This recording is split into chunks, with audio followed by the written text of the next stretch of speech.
Science correspondent James Wilkinson has this exclusive report.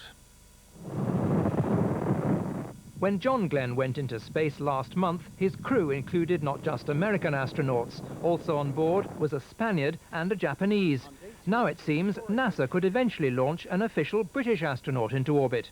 It's early days. The space station where he or she would work hasn't been built yet, but Britain's attitude to manned spaceflight has dramatically changed.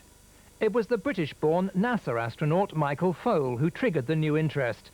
He was on the Russian Mir space station last year when it suffered this near-fatal collision with a supply ship.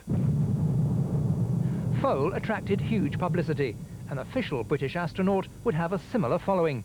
I think it might change the attitude of the country as a whole to science and technology, which is viewed in a rather negative sense these days. Something exciting was going to happen. And if this steers more people to think and to train and to encourage their children to go into science and engineering, this cannot but be of advantage to the country. To get an astronaut on the space station, Britain would need to get more involved with the project. One suggestion, Britain might provide these special engines, called iron engines, which keep the station from drifting back to Earth. And the astronaut would have to do worthwhile science. This evening, the Space Minister was enthusiastic. We've got very much an open mind on this, and if the right project comes, we'll go for it. I wouldn't say it's absolutely top priority, but there is a real chance that it might happen. Britain's first unofficial astronaut was Helen Sharman. She was trained by the Russians and visited Mir in 1991 as part of a privately funded scheme. Today, she was clearly thrilled at the prospect of an official UK astronaut.